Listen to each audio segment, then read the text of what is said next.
Real Nerds is a proud partner of the Denver Podcast Network. In the shadow of the mountains, we speak.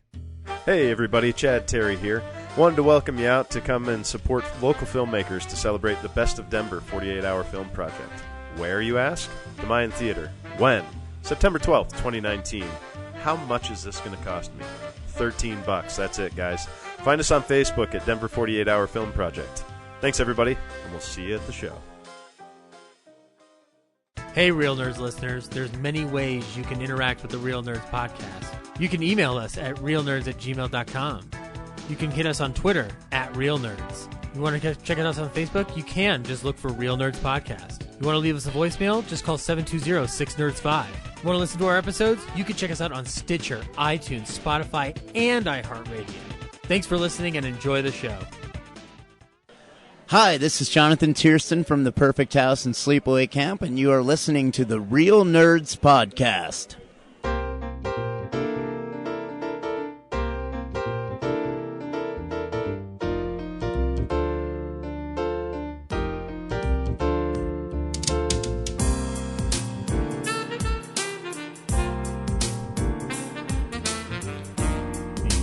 Whenever you're ready. Welcome to Real Nerds Podcast, unofficially the official podcast of Denver Pop Culture Con 2020 and beyond. I'm your host, Brad, and with me is Zach. And this week, we saw It, Chapter 2. Stay tuned to the end of the episode, and we'll tell you if you should see it or not. We'll give our review, then we'll do the trailer, and then spoiler territory. Will we answer the question of whether or not we'll float? If we didn't do it last time, then I don't think we will this time. I guess that's a question that'll never be answered in the world of Stephen King or Real Nerds. But what else do we do on the show, Brad? We also talk about movie news, Blu-ray, 4K, DVD releases. We talk about what we've been watching, and we go around town with me. With you? That doesn't Yes. sound like a good idea at all. No one should do that. No, but not at indulge me as I go around town. Okay, I will.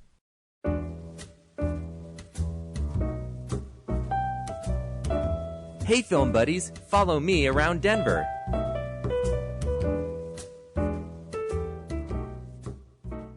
This week at the Esquire, the midnight movie is Hedwig and the Angry Inch. Ooh, cult favorite. I know it's a favorite of one Ryan Frost's wife, Laura. So I'd never seen it, and it's I have never either. I just know it's got a very heavy following. So Yeah. maybe that's something I need to seems watch. quite at some point. popular. Yeah.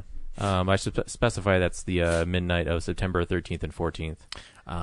September 13th. Then the following weekend, September 20th and 21st, is Tommy Wiseau makes an in-person appearance both nights for The Ooh. Room. Oh, hi, Esquire. Get So- ready for some underwear being flung at your face. So that's pretty cool. I'll be there. Oh, yeah. Yeah. And then the drive-in has a pretty sweet lineup for horror movie fans. I know. You can watch a double feature of It and It Chapter 2 back-to-back, followed by Scary Stories to Tell in the Dark. That's a pretty badass lineup, I'm not going to lie. That's Yeah. like one of the best lineups I've seen them do.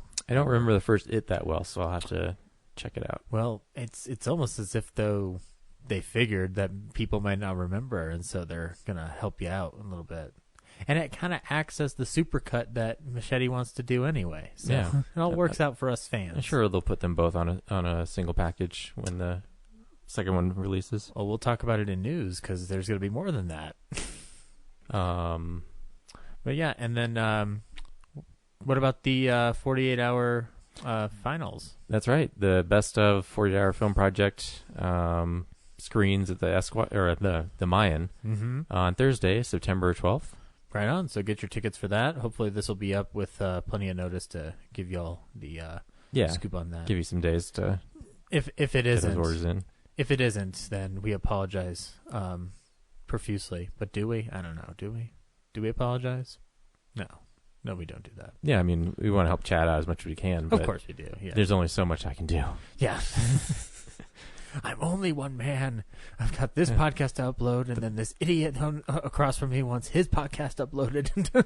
Yeah, podcasting is not the only thing I do in my life, so That's true. I'll do my best to get this up. I mean, we have promoted it for like 3 weeks straight. So. I know. So if no one who listens to this show has decided to go, then you've already made your choice. You know. You're right.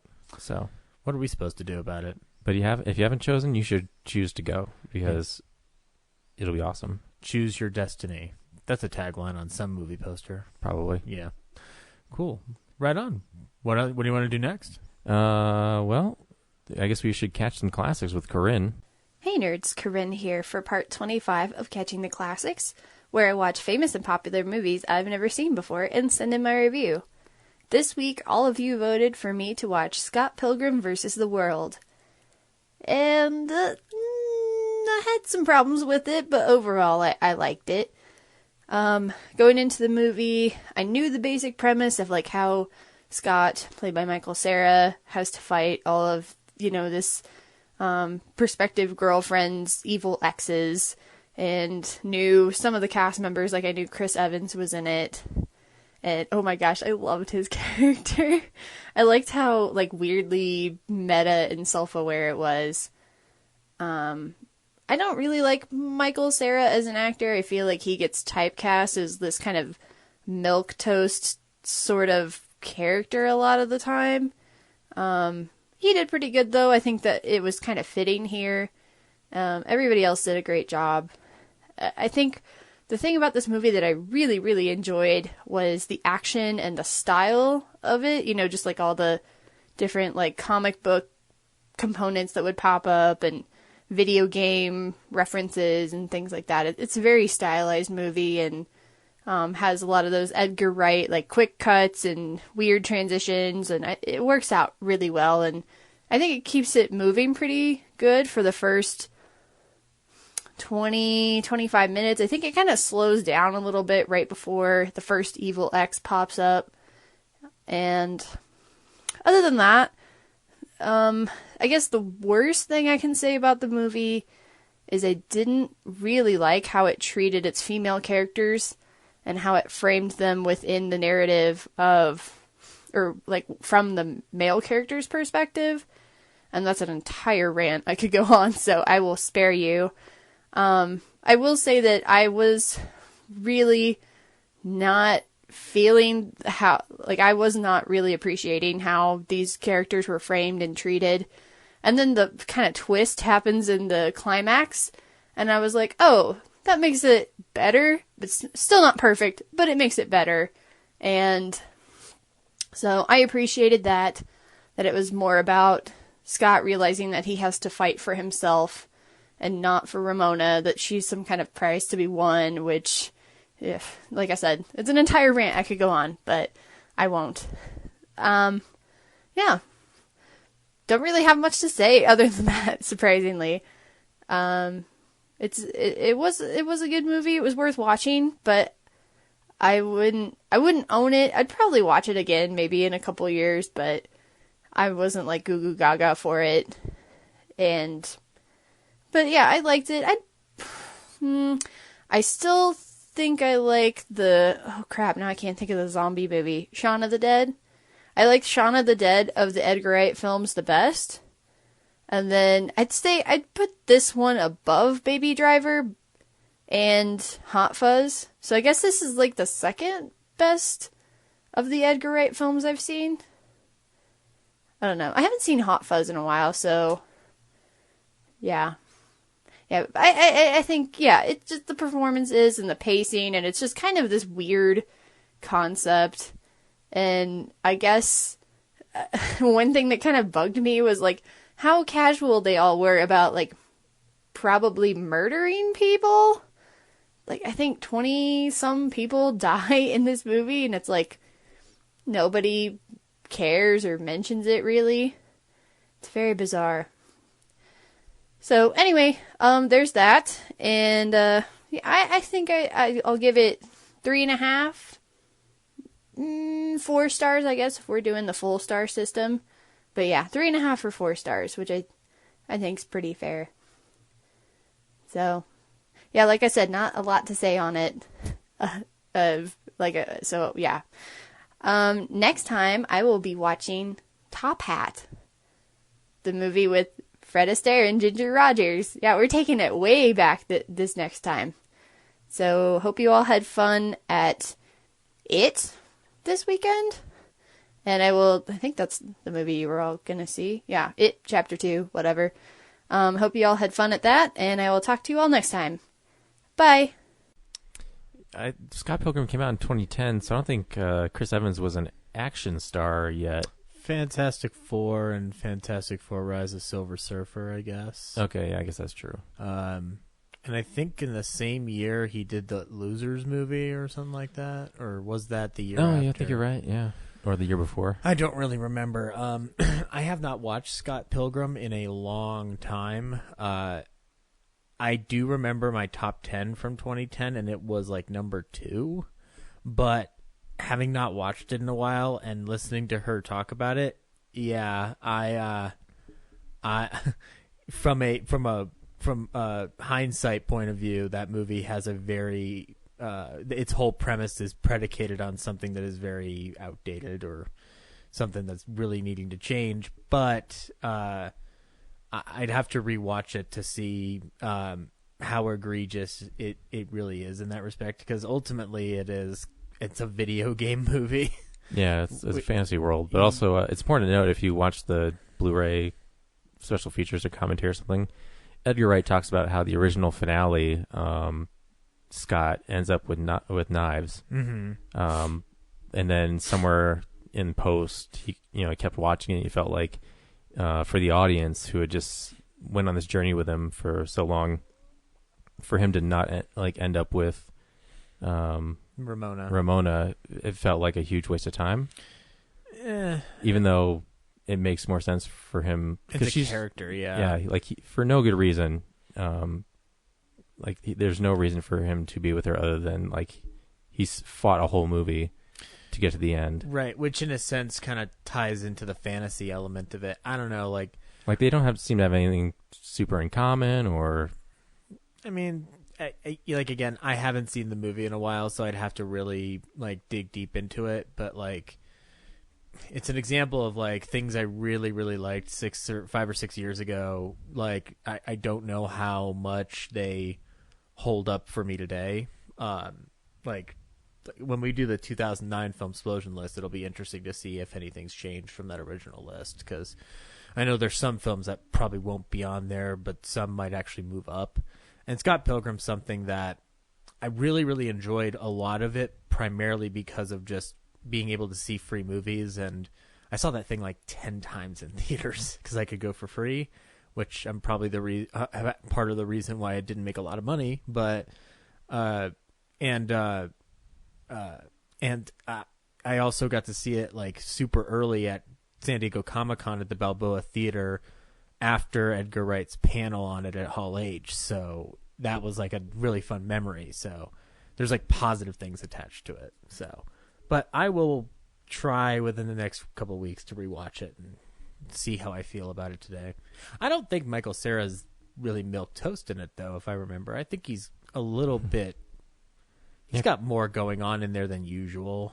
I mean, he's an asshole for large parts of it. That's the thing. You want to watch him go full blown ridiculous. Watch a movie called Youth and Revolt. Or This Is the End, where he has a cameo as the worst person at the party. Yeah, but if we're talking a full fledged character, but yes, This Is the End is a great counterpoint to him doing that. And I actually think my favorite Michael Cera performance as of late is probably Lego Batman movie, where he plays Robin. Because I think he just does a really good job at doing it. Oh, there he's being sweet and innocent again. Yeah, and then I just love that his theme song is Fly, Robin, Fly. Yeah. But thank you, Corinne. And Top Hat with Fred Astaire. Can't go wrong with a little Fred Astaire in your life, my friend. Although you had I guess you've probably only seen Xanadu, really, as a Fred Astaire movie, right? Yeah, I guess. Yeah. He's very charming. I don't think I recognized it was him until the credits. Yeah. You could probably get the impact that we all get from the full movies by watching him and Ginger Rogers dance on a YouTube clip. But if you want the actual magic, watch the movie. But thank you, Corinne. I guess that brings us to movie news? Yeah, sure, why not? It's real news!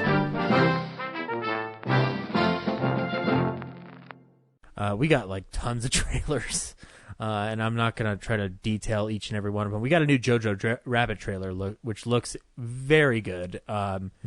They are pushing the important angle on it, which I appreciate because it's an important topic to talk about. And also, it looks like everybody's on their A game in terms of performance. One of my favorite trailers from the week, though, is the Between Two Ferns, the movie trailer with Zach Galifianakis. Because when I heard they were going to make the movie, I had no idea what the hell that would be. And I must say I'm pleasantly surprised by the premise they're pitching on the trailer. So I will definitely be watching it when it comes out. I think it's coming out this week on Netflix. So. Yeah, Netflix only. Yeah, it's a funny gag that not in theaters, huh? Yeah. Huh. No. Okay. We also got a trailer for Bad Boys for Life. And wow. It's very, very aware of itself. I don't know how I feel about it. I don't know. I didn't really. I like the beginning of the trailer where they're making fun of the Michael Bay shot, but I was almost just kind of like, yeah, we'll see how this goes. Yeah. It wasn't really like a thing I grew up with. Yeah, and like, my favorite part of Bad Boys and anything, to be honest, is when they're referencing it in Hot Fuzz. So yeah. That, by the way, that's another movie Corinne needs to watch. It's not Hot Fuzz. She's already seen that, but she needs to watch The World's End because that's the best Edgar Wright movie, hands down. Or at least my favorite. We also got a trailer for Black Christmas, the remake, which you've never... remake. Yeah, I guess so. Yeah, it's the third time they're doing it. I've never seen the 2006 one, so I don't know how faithful they are. I think I did. You did? Yeah, but I didn't see the one before that, so... Yeah, I mean, I don't expect people to. Like, it's... Unless you follow horror like Ryan does and I do, like, you're not going to be fully aware of it, but it's a Bob Clark movie from the 1970s that, like, really kind of introduces the call coming from inside the house trope, and the trailer for this new one seems like they're really adding to a mythology on it, which... sounds interesting. I don't know how to process it yet because I really don't know exactly what the movie's going to be, other than there's clearly some kind of like university has a secret society plot that, you know, kills people for sacrifice and rituals and whatnot, which is becoming a trope, which is interesting. Like, I'm seeing a lot more of that pop up, whether it's like Ready or Not or other films kind of taking on that thematic concept. So, it'd be interesting to see what they do with it. And I like Cary Elwes, and Imogen Poots, too, from Art of Self-Defense. And I thought she was one of the best parts of that movie. So I will definitely be checking that out. But the one of the most impressive trailers that I saw this week was Dr. Sleep's new trailer that just dropped today. I'm excited for this movie in a way that I don't know how to feel about, because, like, I'm not... I agree with Ryan to a certain degree on The Shining not being like the best horror movie of all time. I think it is a good horror thriller, psychological thriller movie. It's not one that I hold too deep. But I do like the Shining miniseries a lot in terms of it being faithful to that book, because I've only read 2 Stephen King books in my life. They're The Shining and Carrie, and they're really good. So with Dr. Sleep, though, I'm fascinated by how they're towing the line between doing a sequel to Kubrick's film and keeping within Stephen King's realm, because they're very different concepts, because Kubrick doesn't believe in God and Stephen King does. So, and I like Ewan McGregor, so We'll get to have some fun with that, and Mike Flanagan's an awesome director. If you haven't seen Gerald's Game, you need to watch Gerald's Game on Netflix. Some update on the Spider-Man Sony Disney debacle, or as I've been calling it, 2 billionaire companies whining. It looks like CEO of Sony Pictures says, for the moment, the door is closed for Spider-Man's return, and Jon Favreau was, I guess, giving some hope to this whole situation, like cautiously optimistic. And it just sounds like, for the moment, like they're not gonna. They're still trying to figure it out. This is gonna be we better buckle in for a bit of a ride on that situation. I've become less and less interested on what happens to Spidey at this point because they made a decision, and now I'm just like, oh, okay. Like, I mean, cool. What other movies are coming out this week? Nothing we can do about it. Yeah, exactly. That's the ultimate thing. Like, I like the MCU a lot, but not enough to make it like my primary mission in life to make sure Disney gets everything it wants. So, and even if I could, there's nothing I could do about that. So, sucks, but that's life. Did you like Tomb Raider the movie? I can't remember. No. Not really. Well, you're getting a sequel. It's going to be set for 2021. Alicia Vikander's returning, and Ben Wheatley, the director of Free Fire, is going to be at the helm. I have not seen Free Fire, so I'm aware of Ben Wheatley and the acclaim he's gotten. So I need to watch some of his movies. But it sounds like they've got a person who has a vision of sorts to tackle it. So that's pretty cool. Maybe they'll get a Tomb Raider movie they deserve. I don't know. I remember thinking it was fine, that first one. It was just perfectly fine. Like, I wasn't bored. We've had a bit of controversy on this show in terms of Corinne's opinion on Top Gun versus Ryan's love of Top Gun. And we had brought up amongst that the editing team for the original Top Gun was nominated for Oscars for that movie. And it looks like they're going to keep that team intact because Chris Levinson, the original co-editor, is coming back to do Top Gun Maverick. So that's a fun little piece of news, bringing back the old crew to. So maybe Corinne won't like the editing in Top Gun Maverick either. Sounds like it. Yeah. And speaking of Edgar Wright, we got some first looks at his spooky new film Last Night in Soho. Just little pictures, but I'm curious to see what he does with like a straight horror flick. Like, I know it's probably going to have comedy elements in it, like Shaun of the Dead, but the focus will be different. It sounds like so, or maybe it won't, and maybe it'll surprise all of us. Did you know there's a Joker movie coming out with Joaquin Phoenix? Yep. Did you know that Todd Phillips, who directed the Hangover movies, is doing it? Yep. Do you know it just won the Golden Lion Award at the Venice Film Festival? Yep. The reason I'm bringing this up, Brad, is I want to know what the world we live in is right now. I'm not saying that this shouldn't happen. I'm just amazed it is happening. The reviews out of the festivals are saying that Joker's like a supreme masterpiece, and some of the reviews I've read have said some interesting things. So, like, in the next couple of weeks when we finally get to see it, I'm curious how we're all going to react. Yeah, I've seen positive and negative for that movie. So it seems like some people are wrestling a lot with the messages it's proclaiming. So I've said it since the moment the first trailer dropped and the premise was dropped that this movie feels like it's an attempt to do a Taxi Driver or a King of Comedy or some kind of like a very much a Scorsese kind of vibe or a Scorsese Schrader mix up. So hey, I'm all down for that. If you could find a way to tell interesting stories within these IPs, please do so. Midsommar, Ari Aster's new film, came out with a director's cut in theaters not too long ago that added 20 minutes to that movie, which I did not get a chance to see. It's but still out there. You could see it. Yes, you can. It's still available in theaters right now. But if you are having to wait till home video, you're going to have to do Apple TV in order to do it because it's going to be an Apple TV exclusive. I'm not particularly happy about that, but hey, it's a deal somebody's got to make some money, right? So, especially if Midsommar is something that didn't like break box office records or anything. I haven't like looked at it compared to say Hereditary. So, and then the last piece of news is something you're already aware of, but I want to let our listeners know. If you've been following NECA's TMNT movie figures, you can now get Shredder and Splinter and Foot Soldiers. They're coming to GameStop in 2020. Yep. So you've already got those like in your sights. I did. Yeah. It's funny. I always, I don't know, get bent out of shape trying to track them down on that San Diego Comic-Con sale. Mm-hmm.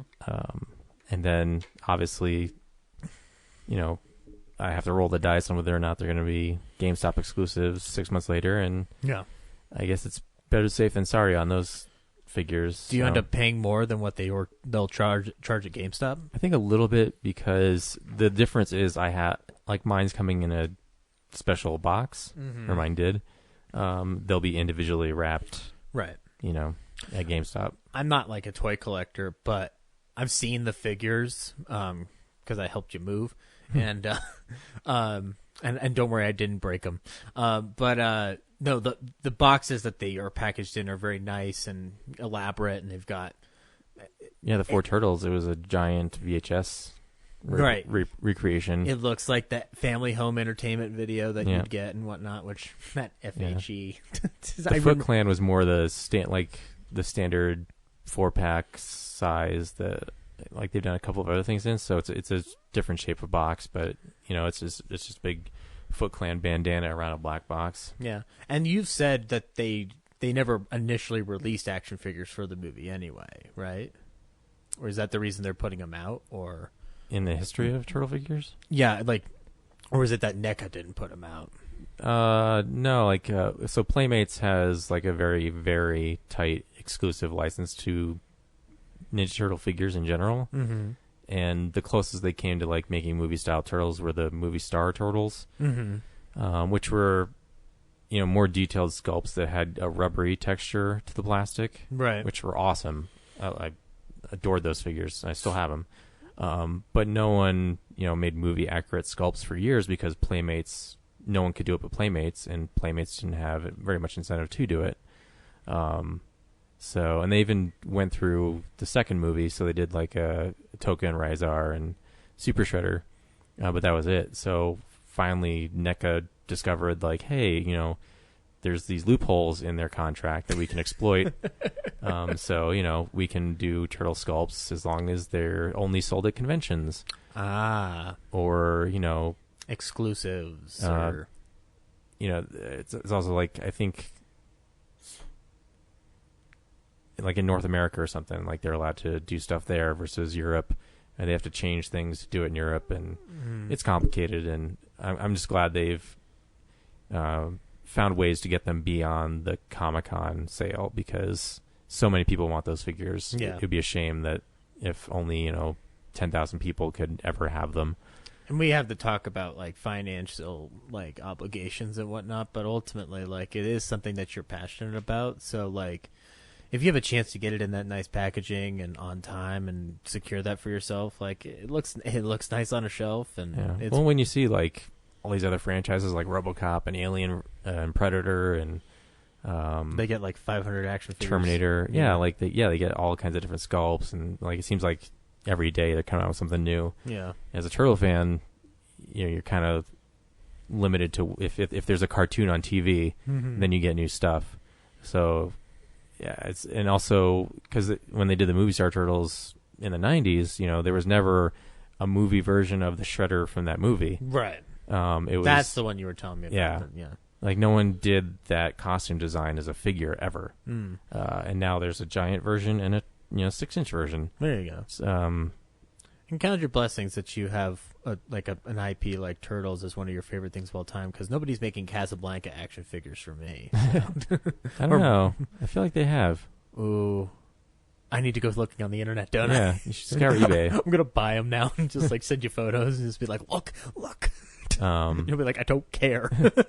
A lot of people do custom builds of things, so maybe someone, not NECA or a company. No, it's probably but I feel like there's a figure for everything. Yeah, someone's done it. I mean, you found a Hitchcock one, so yeah, I'm sure someone's made a more detailed Hitchcock. Yeah. Oh, I'm more than screen sure accurate. Yeah. So, and then they surprised me, even having that Splinter. They haven't done the giant Splinter yet, so when they put the 6-inch Splinter in that package, it's we have so much to look forward to, and I hope they get around to Casey Jones in April, because that Casey Jones has never been a movie sculpt. And now, oh God, who played him again? It wasn't Stacy, not Stacy Keach. No, Elias Koteas. Elias Koteas, that's it. Yeah, I don't know why I get those two confused for some reason.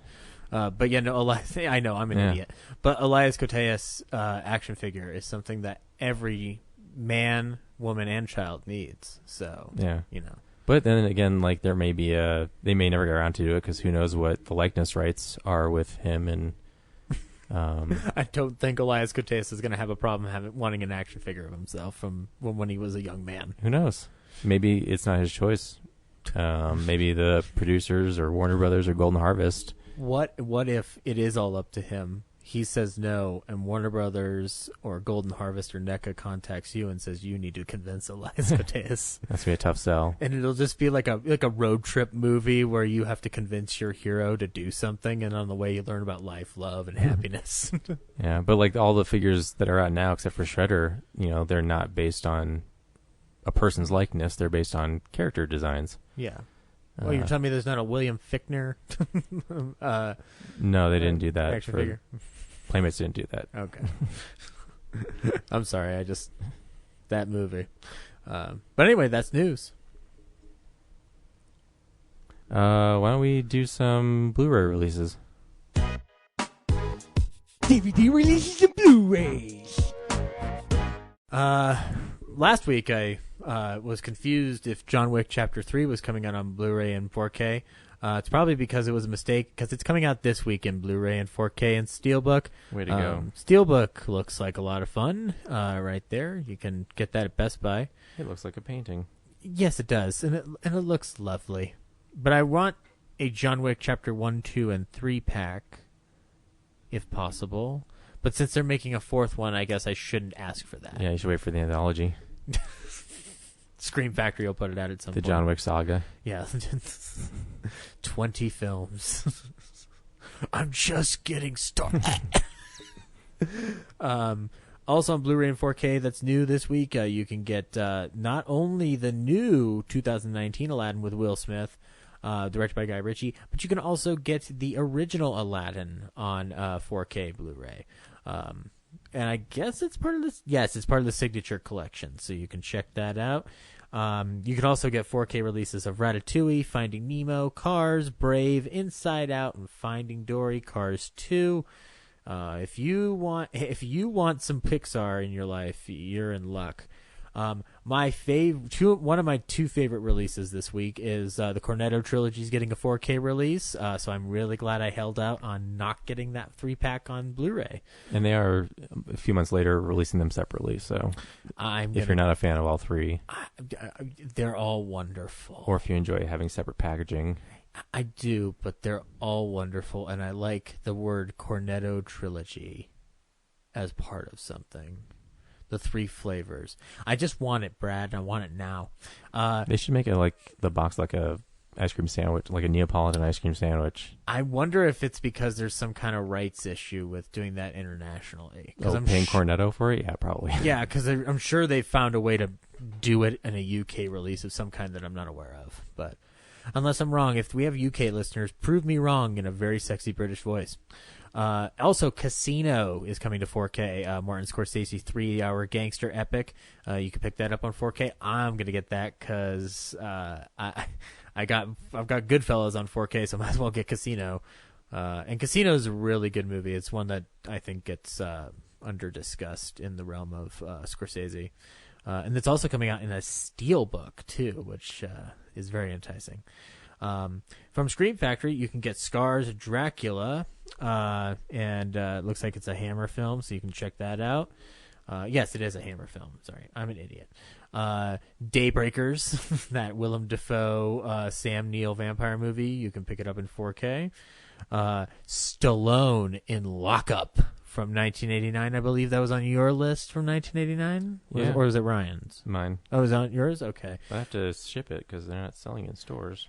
Donald Sutherland is in it, and that's what makes me want to watch it. He's a bad warden. He's been a bad warden. You can also get Gregory Peck and Diane Baker in Mirage from 1965. It's from Kino Lorber. You can check that out. I have to have Brad's approval on that because I've been saying it wrong for months. That's right. A lash for every time you screw it up.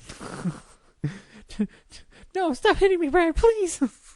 Also, you can get Reap the Wild Wind, Cecil B. DeMille's epic with John Wayne and Susan Hayward and Ray Milland. You can pick that up. It's a 1942 film.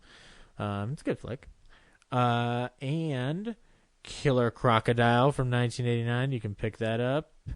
And there is a Warner Archive re-release of Alfred Hitchcock's Dial M for Murder 3D.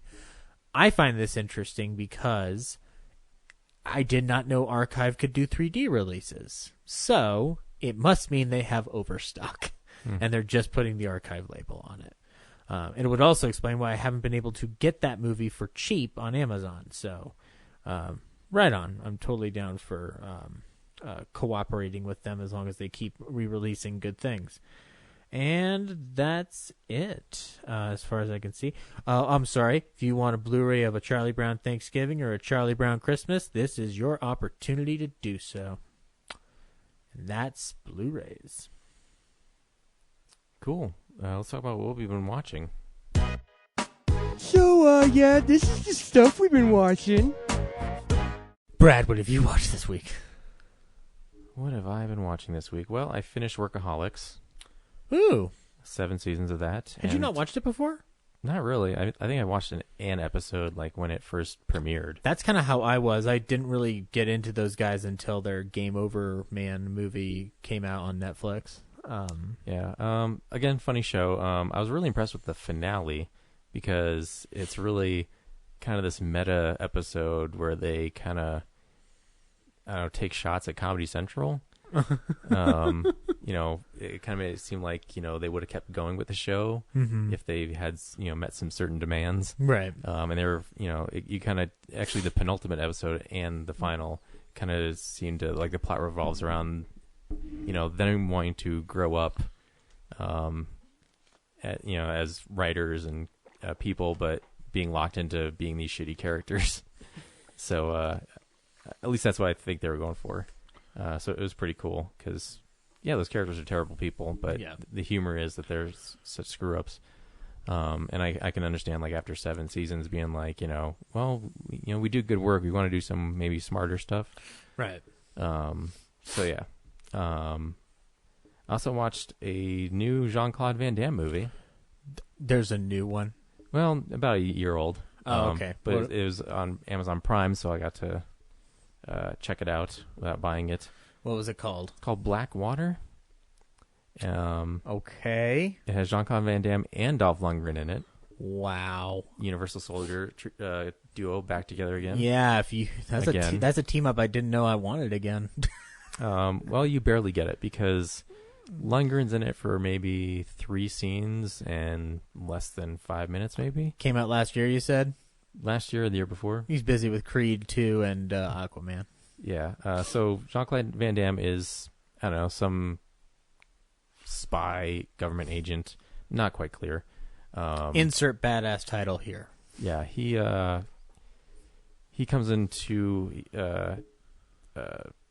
He acquires this flash drive, and then meets up with his... It needs help working it. No, it's got these important files on him. Okay. And there's like another spy who he's sleeping with. Mm-hmm. They meet up, and then in the process, she gets murdered by this mystery faction. And so he gets captured and thrown into this dark site, which is on a submarine off the coast of the Gulf, I guess. So now he's encroaching on Seagal territory. So he's locked up down there. Also, Dolph Lundgren. Mm-hmm. It's a mini prison for all these people who don't exist. And so the government is trying to question him about where he hid the flash drive. And then you find out that his boss is actually the bad guy trying to get the flash drive. And then... It's a twist. Yeah, Van Damme escapes, recruits some of that guy's guys to his side. So the whole time everyone's not sure who's playing who. Well, they're all mercenaries, right? And ultimately they have to get the submarine above water so they can send out a signal to let them know what's going on. Okay. Get the information out. Yeah, there you go. It's a very small movie. It feels very inexpensive. Just call it cheap. Yeah, it's kind of, Van Damme's on a sub, so there's not a lot of room for him to move around and do. Right. I mean, he's also in his 50s, maybe early 60s, so it's not like he can do jump flying kicks and stuff. So it's a lot of gunplay and not a terribly interesting story. And then, like I said, Dolph Lundgren is just this other prisoner who Van Damme gets to communicate with once in a while, and then he's got some mysterious past, and he eventually breaks out, helps him kill a couple guys, and then just disappears. So underwhelming to say the least. Yeah, it's just it just feels like such a small, low budget movie, which is fine, but you want to see Van Damme and Dolph Lundgren be badasses, and Van Damme's a great actor in it, but like I said, he doesn't get to do a whole lot but look tired. It's almost like he's just not getting material. And then also there's some goofy stuff where a lot of people are shooting at each other at point blank range and still missing. Just a lot of convenience, especially there's an interrogation scene where Van Damme is locked in an interrogation room on the sub, and then his boss is staying there right in front of him with a pistol, and then Van Damme just flips backward in his seat, and even though they're this far away from each other, Van Damme evades the bullet and then rolls out of the room, and this I don't know, CIA FBI guy is shooting at him across the room and still can't hit him. It's stuff like that. It just feels like, and he's not there's no shot of him dodging it or just trying to evade. It's all in the visual edit, the cuts. Oh, okay. So that's how they get away with him missing it. But I gotcha. Because if you think about it, it's just if you're in that compact an area, and then a scene later, that guy's telling his mercenaries to not kill him. It's you almost just shot him in the interrogation room. Now. Suddenly you want him alive? Yeah, it's stuff like that. There's some room logic going on around here. Yeah, it's kind of rough. Yeah, but hey, it's on Prime. It's free. Can't go wrong there, right? Yeah. Also on Prime, I started watching the Hannibal series. Oh, how you liking it? I'm kind of bored. I know James loves it. Wow, really? You're bored? I don't know. I get that. Can you keep in mind that this was on NBC? This was on NBC. It doesn't matter. I'm watching it on Prime right now. Oh, okay. So, and it is, I guess, pretty intense for network television, but I'm just, it's a show about Hannibal, and I think I watched 3 episodes, and he seems like a a tertiary character. Just wait. I know it's building up to that. Yeah. But just, there's a lot of Will Graham and whatever I'm not sure what his problem is. It gets better. Yeah, I mean, you can't wait till the 10th episode to get better. You got to maintain my interest for, it's just the 3rd episode. Yeah. Are you a huge Hannibal Lecter fan at all, or I mean, outside of Silence of the Lambs, I guess I should ask, because that's a masterpiece of cinema. Obviously, yes, and Anthony Hopkins as that character, it's great. It's just I haven't been able to see Mads Mikkelsen play him that much. So so far, it just seems like he's this guy in the background. I know he's pulling the strings of something, but it's I don't see him as a fully fleshed out character yet. He just seems like this other guy in the show. You know what I find interesting, at least from my perspective, having watched it, is that I really appreciate how because they don't get to do Silence of the Lambs because the show ends. So it's not really a spoiler. It's just that's a story they just don't get to tell yet, or do. Hopefully they can find a way to do it somehow. But also after 3 episodes, this serial killer isn't that fascinating to me either. Right, but what I will say and why I encourage you to keep going is because the way they handle Red Dragon and to an extent Hannibal, which is actually the sequel novel, and kind of deal with things that happen in there, it gets very it becomes something to chew on. It is very the beginning of it is you have to not suffer. I don't say suffer. You just have to get through those bumps in there. It's not unlike my love of Community, where Community took a while for me to really like Community, and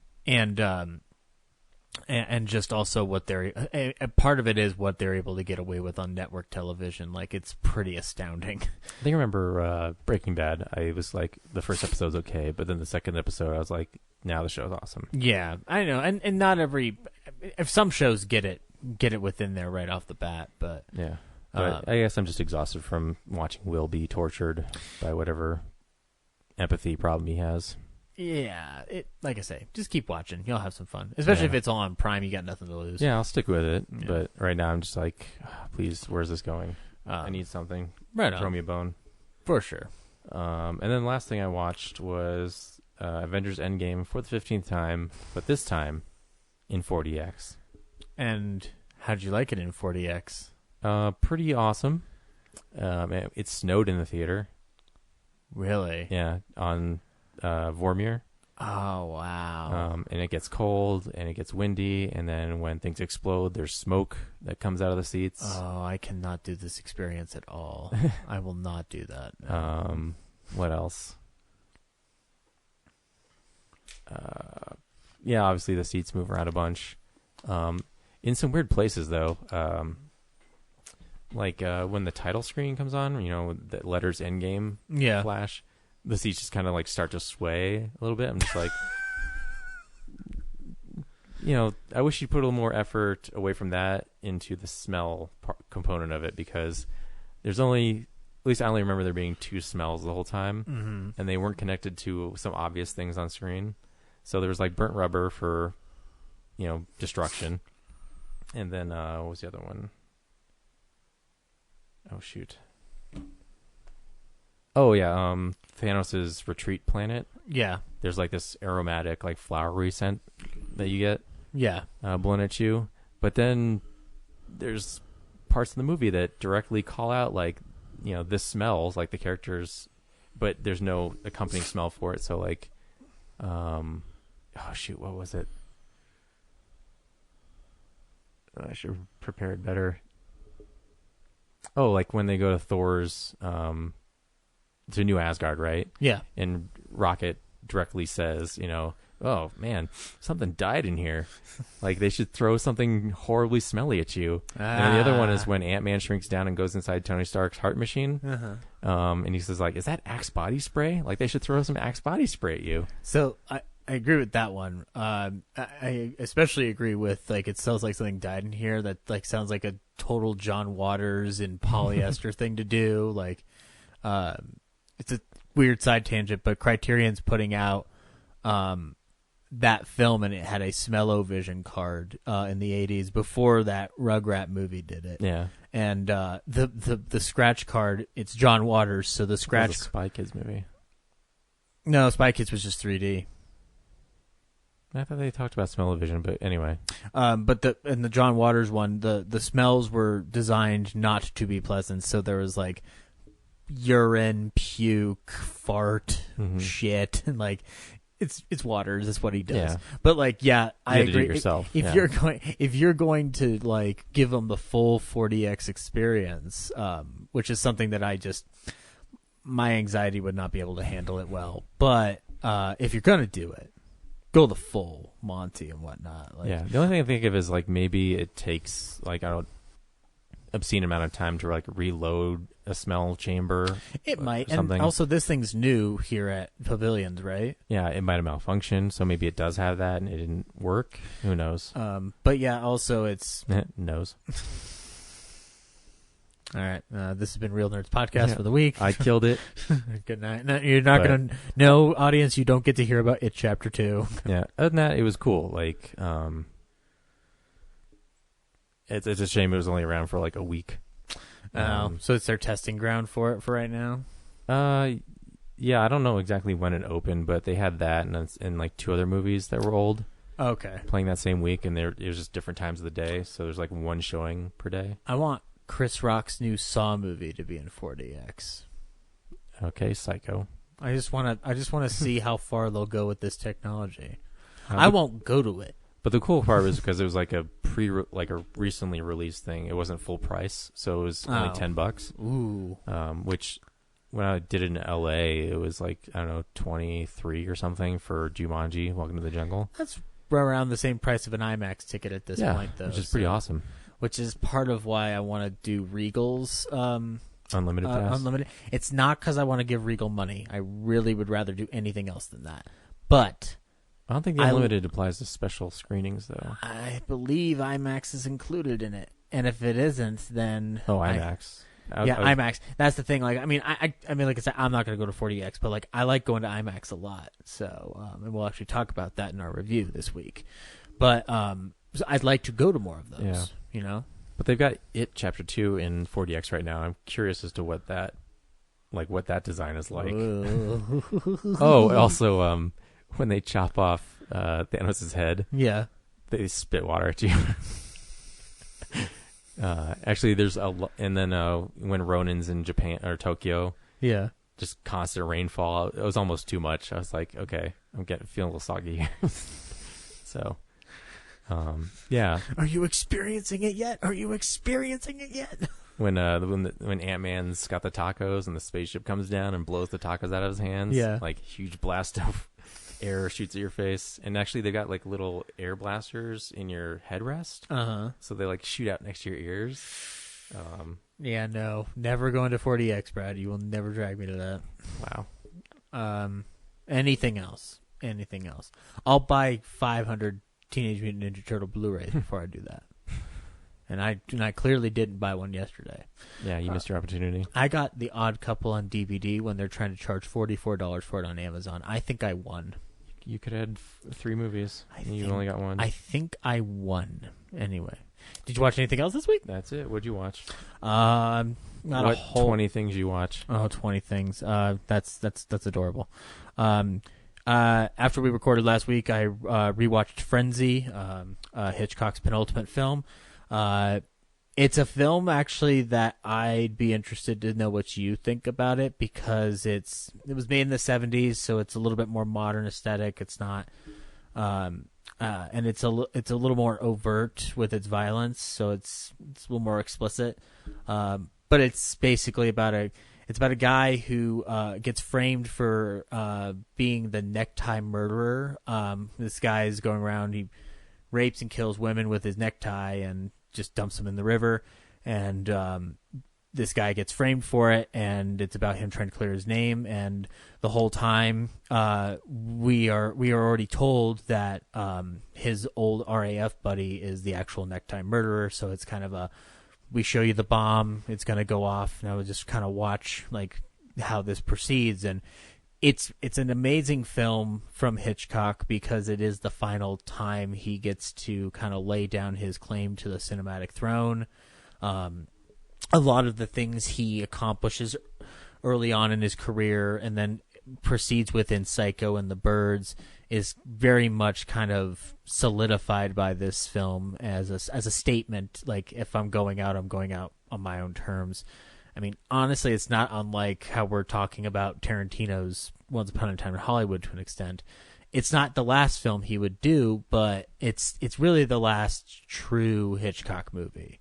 Because Family Plot, I don't think I'd put it in that realm, but it's a good movie. I actually think I think at the very least you might be intrigued by how it's constructed. But it's also a very violent movie and a very, very movie of its time. So there's a lot of context, and it's the only time he ever used nudity in the film, and it's done in a very disturbing way. But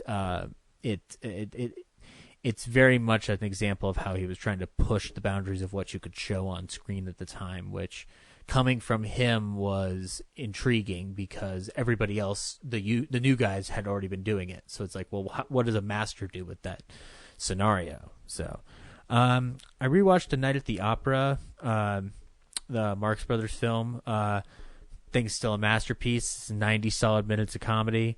I liked it so much that when the projector was down at Fitness Cinema, I did a full session on it on my phone. So I just rented it off my phone and did it.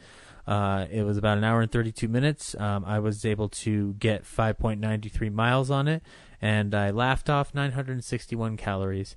And I did this all on an incline, actually, this time around, because I was trying to give myself a challenge with 90 minutes. And like, that movie's great. It's a film where the producer at MGM at the time knew exactly how to take these guys who had made 5 very solid comedies and find a way to make them even more accessible to the public. And then I rewatched The Day at the Races, which is their follow-up film with that. And it's still solid. I don't like it as much as Night at the Opera. I never really have. And there's some weird minstrel stuff going on in one scene in the movie, but and it only comes after this wonderful jazz number with a lot of like great African American musicians getting to do their thing. But then the Marx Brothers, in order to hide themselves, have to put on like mud and they pretend they're black, and it's unfortunate.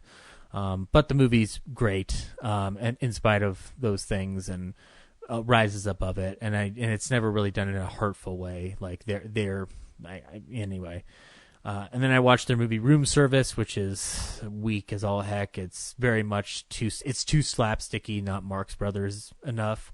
And then I watched At the Circus, which is a step up above that, and it has the great musical number Lydia the Tattooed Lady. Like some fun watches within that. I watched a movie called Here Comes Cookie, which is a film that I'd seen years ago. It's with Burns and Allen. It's a solid hour and 9-minute flick that just shows you the beauty of the Burns and Allen routine and how it was able to translate into film, and how film at that time was really trying to figure out what was going to appeal to the mass audience. So they're grabbing these old vaudeville acts and putting them in movies like that. Like W.C. Fields was the king of that in that respect. And Burns and Allen had a very solid career in it. And like this is near a time when this would be among the last films George Burns would ever make until 1974, when he did The Sunshine Boys and won his Oscar. And then the last thing that I saw this week was I went to the second week of Hitch with a Twist at the Chez Artistes on Wednesday night, and I saw 1941 screwball comedy Mr. and Mrs. Smith, which is directed by Hitchcock. Has Robert Montgomery and Carole Lombard, and I've seen the movie before. It's a perfectly fine screwball comedy. My opinion on the film has always been that it's a fine screwball comedy that proves that Hitchcock could have done that with the rest of his career if he had wanted to. But if you're talking about the pantheon of screwball comedies and like things we think about with that subject, it's mid-tier. Like it's an unfair legacy to live up to.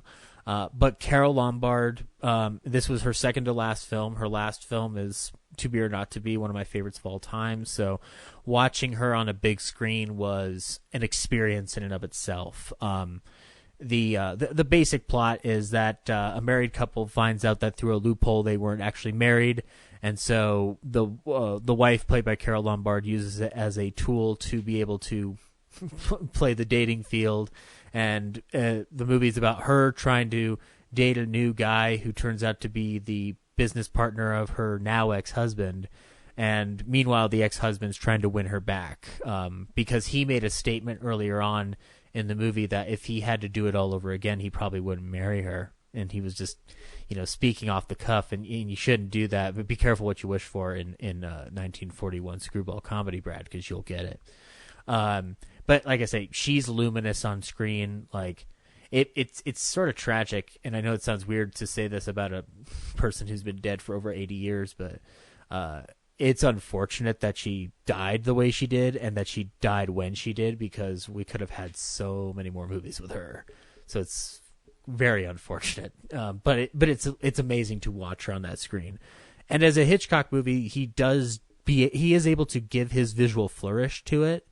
But I think a lot of the accomplishment of the film is knowing how to time it correctly and do the comedy correctly. And it's astounding how much of it he's able to accomplish, because most of his humor tends to be a little bit more maudlin or like on the dark side of things. So it's not necessarily light and cheery. And he does it like a champ, and he uses the POV a lot in the film and manages to create a fluidity to it. And it looked great on that big screen, and it was a nearly sold-out crowd, which I was shocked by, because I did not expect that film to have the attendance it did. it's clear why they do the series that they Chez Artistes, because clearly there's a huge audience down there for it. Yeah, and a following of people. And I think part of it has to do with Carole Lombard, because that's a name you could sell even without Hitchcock attached to it. Ropes this week, so I'll be going to that with Andrew Bueno, and I think you said you were going. I don't know, but I don't know. If not, oh well, we'll find a way to get you to watch Rope. But yeah, and then the following week is Charade, which is not Hitchcock. It's Stanley Donen, but it's Hitchcock-like. So, yeah, that's all I watched this week. Review time? Review time. This week we watched It Chapter 2. Zach, should people see It Chapter 2? Yeah, first of all, I want to... I have to... Actually, scratch that. That's what Ryan says. Oh, okay. The question should be, did you enjoy It Chapter 2? Yeah. Really quickly, I do want to preface, I do want to thank the Punk Rock Horror podcast for giving me the opportunity to watch the film with them last Tuesday at an advanced screening in IMAX. And they're a good podcast. You should check them out. They're a Denver podcast, and they talk horror and punk rock and kind of, macabre stuff. So that was a great experience. I liked the movie a lot. I want to watch it again to see how I feel about it in terms of how it compares to the experience of the first one, because I didn't rewatch the first one prior to going in. So I kind of got to play into a unique area where I'm seeing it like fresh in a sense. I think that the film has some editing issues in certain places, but the overall experience is worth it. They are able to do things for a horror film of this length and this size that is bonkers. And I think Bill Skarsgård's still great as Pennywise. I was amazed by Bill Hader in this movie. It is incredible how much he gets to do. And I will throw out the token that I think actually James McAvoy is really good in the movie too. We'll talk about the rest of the adult cast and how they measure up to the to their kid counterparts, because that's a big part of this movie and also of the It experience overall. But yeah, I would go see it. It's a blockbuster horror film. Why wouldn't you go see it? Like, you don't get a lot of those. And it's nearly 3 hours. It's a whole evening of your time to just sit back and watch Stephen King stuff going on.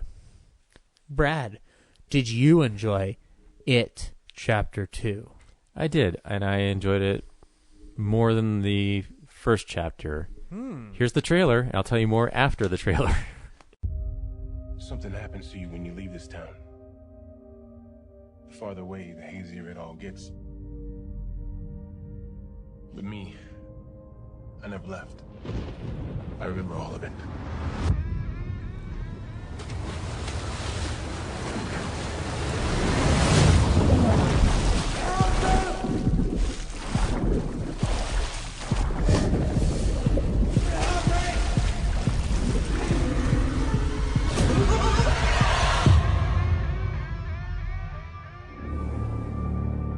To the losers. We made an oath. Swear? If it isn't dead, if it ever comes back, we'll come back to it. We didn't stop it. Pennywise. The clown. We can't let it happen again. Hello? Kid!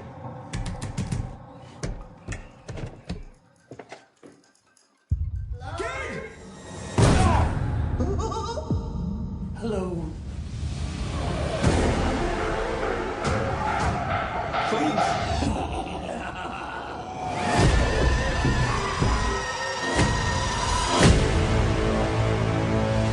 For 27 years, I dreamt of you. I craved you.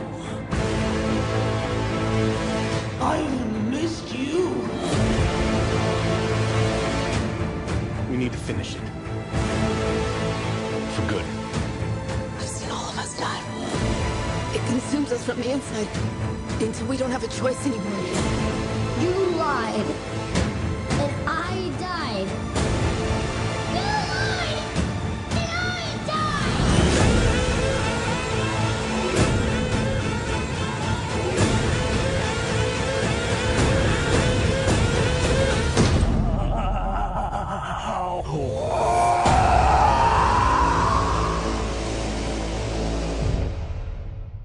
Go on. Yeah, I don't remember the first one having a narrator. Did it? No. Yeah, so that threw me off. That just feels like if you're watching them back to back, suddenly in the middle, someone comes on and starts explaining.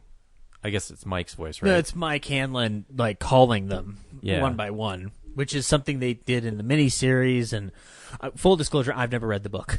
Yeah, me either. So we're both blank here. Doesn't matter. But the first movie, I don't remember Mike didn't do like a prologue or a no.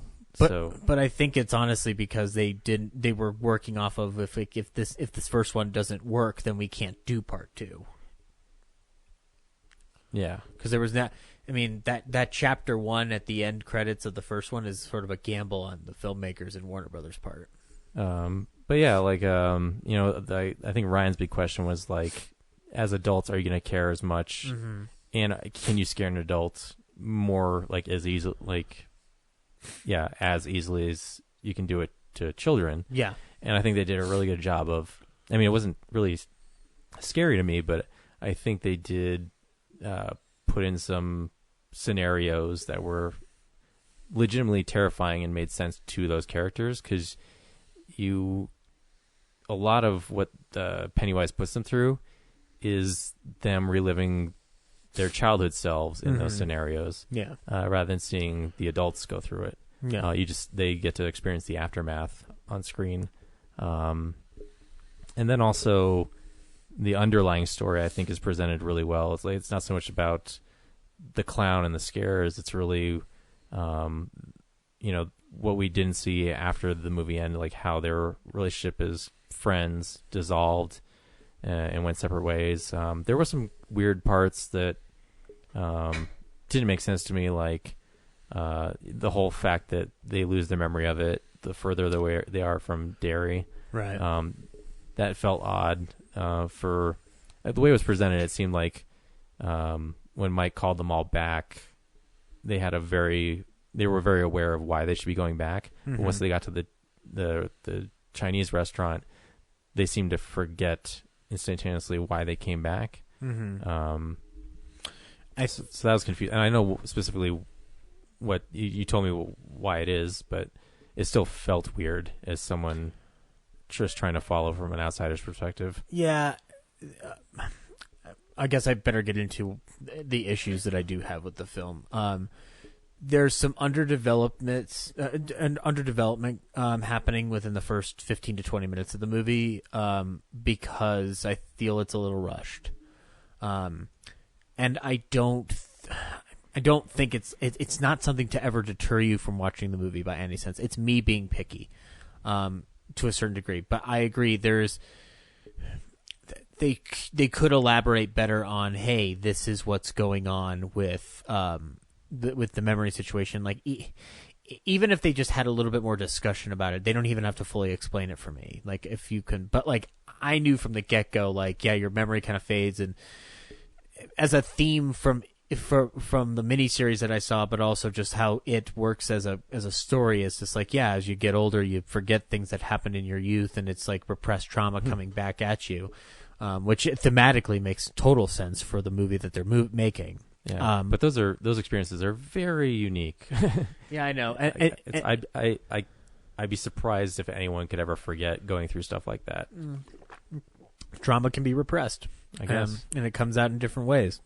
But my ultimate beef with the beginning of the movie is when the Losers Club is reintroduced as adults, it feels way too quick, and some of the editing feels a little ill-constructed in terms of how it transitions. It's not bad. It's just it feels weird. but the moments themselves where you're seeing them as adults and in their own environment are effective and good.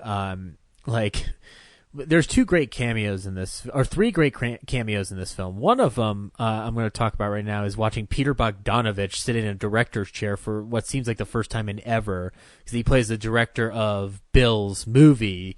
And I don't know why, but like, I was happy to know that I heard more than just me laughing at the fact that Peter Bogdanovich is in It Chapter 2. It just seems like that shouldn't be happening. But the first great cameo in this movie is actually Xavier Dolan, who's an independent filmmaker, playing the kid who gets assaulted at the beginning at the bridge. And I think it's a great opening to the movie. I think it is very, very, very effective, very solid horror filmmaking. Not even when the clown shows up. Before that, just watching those guys like be terrible to like and kick the shit out of them. Like it's just it's amazing how effective it is as a scary scene, and to see all those balloons coming from under the bridge. It's epic. This movie has scope and scale, and I love it. Yeah, the other thing I enjoyed was the special effects, especially in the finale.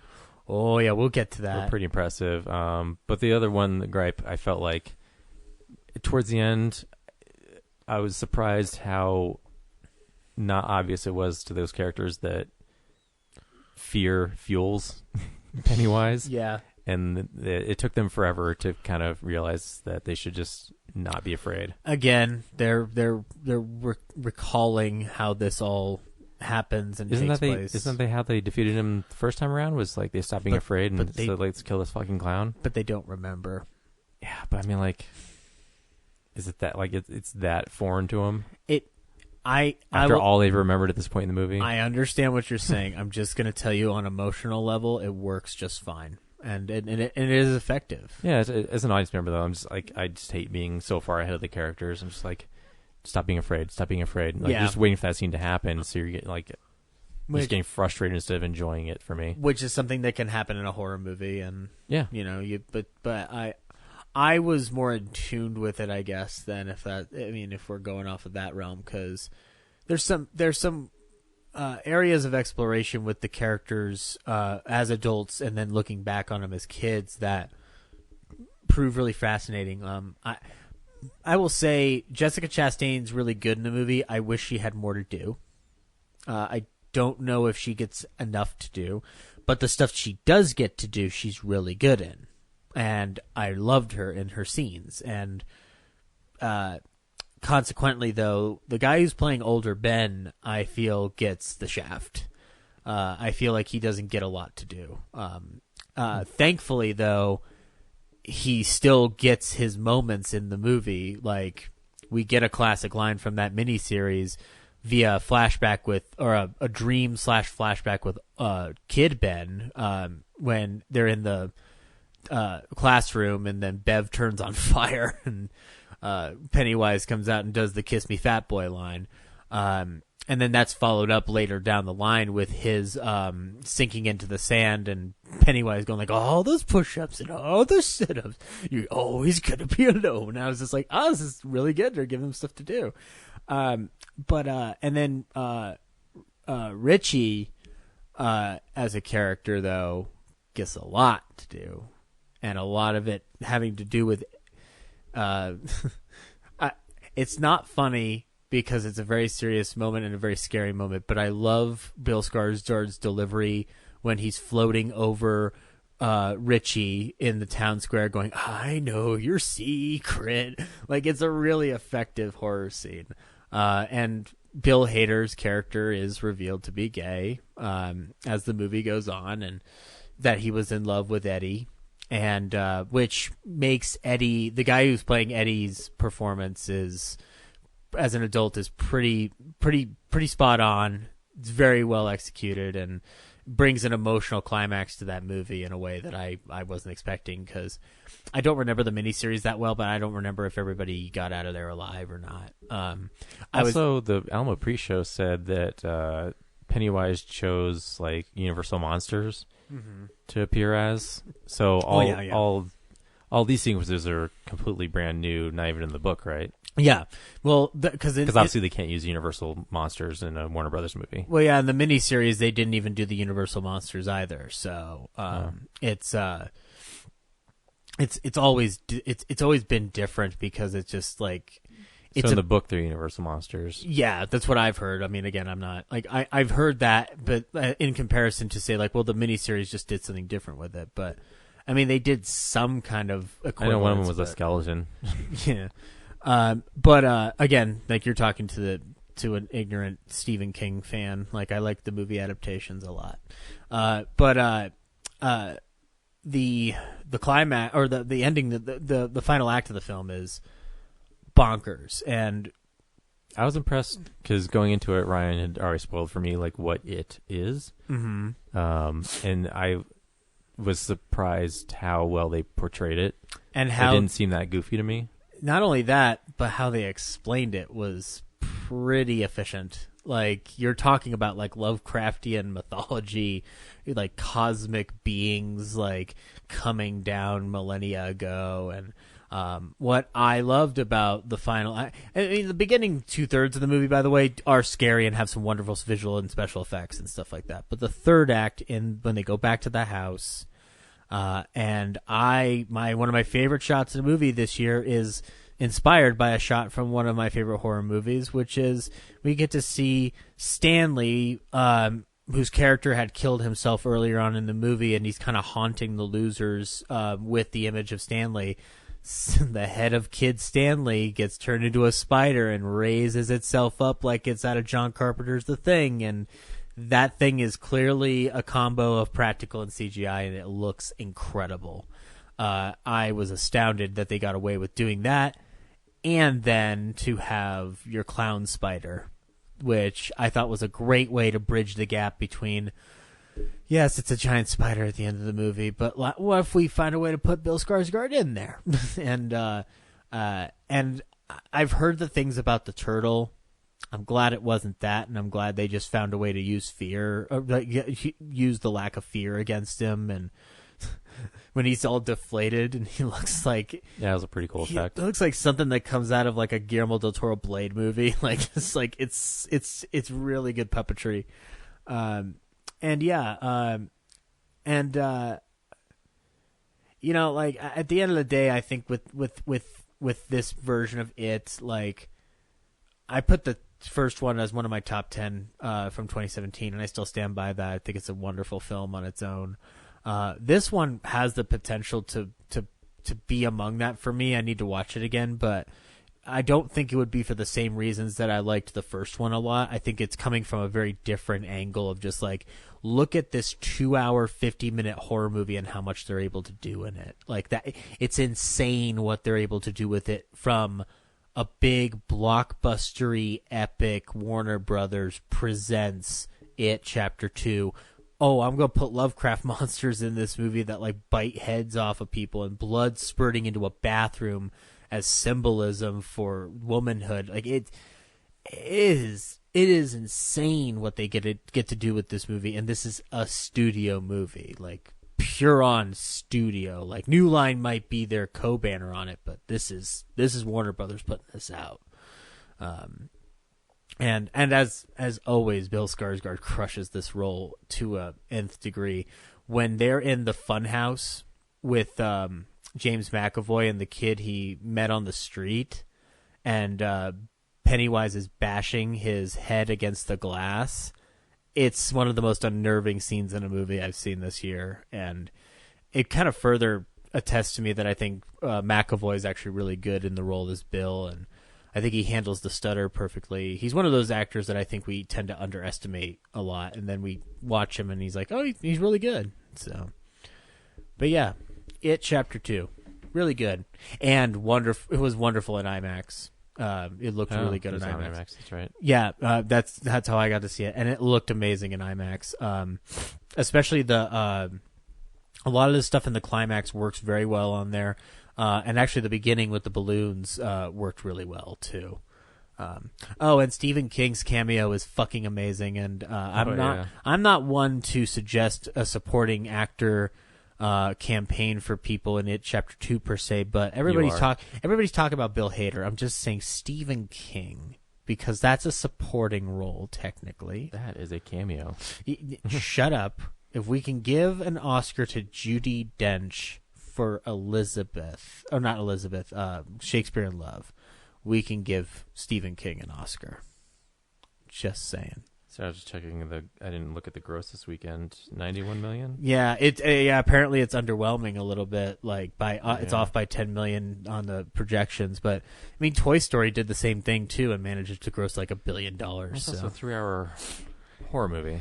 Yeah, I don't think the first one was. I know it was long. But it was 2 hours and 20 minutes, something like that. Yeah, 2 hours and 17, whatever.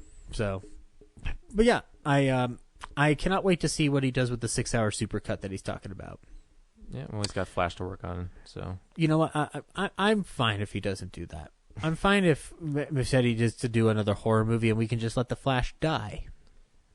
No, I think he's proven with this one he can be creative. So yeah, I think he'll hopefully have some good ideas for Flash. Oh yeah, I'm sure he's got some fine ideas. Whatever that's going to be. I'm sure he's got some fine ideas. But another horror movie. Anyway, so next week we don't know what we're seeing. Next week is a mystery that only you, the listener, can solve. Want to play a game? I'm not Jigsaw, and this joke isn't working, Brad. Nope, stop. Well, while you're looking at it, double check. Like we said before, check out the 48-hour best of screening this Thursday. Yeah, Rambo's 2 weeks from now. So yeah, we don't know what we're doing next week. We could be doing anything, guys. In the coming weeks, we will be doing a Film Explosion 2009. 2009. We already did 99 at a last minute. Yeah, that's right. Rush. So we don't know which week, but you might want to get your list ready to send to us so you're not blindsided by our announcement. Hey, Blindsided? That's a movie from 2009. Is Blindside? Yeah. Oh, yeah. That's funny. That worked out like you know that. What? You can, it's not on my list. There's a lot of stars that trek in that movie. I'll tell you that much. Oh, I see what you're doing. Yeah, exactly. Hey, watch, man. I'll tell you all about this. Bronson. Yeah. Bronson's a movie from then. Yeah. Don't blow up from that black dynamite.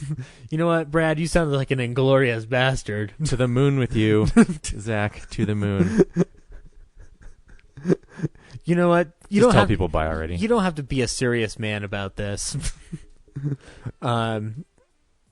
Something about Revenge of the Fallen. I don't know. Well, as far as next week, though, that's all up in the air. So, I know. I'm happy with that one. Avatar. Change your avatar. Hey, Brad, I see you. Is that a movie? That's from Avatar. Don't ask me how I remember that. You saw it. I didn't. You didn't see Avatar? No. Ooh, maybe you should rewatch it before 2009 Film Explosion. But again, until next week, we have no idea what the hell we're doing. Yeah, we'll figure it out. Yeah. We always do. But until next week, bye.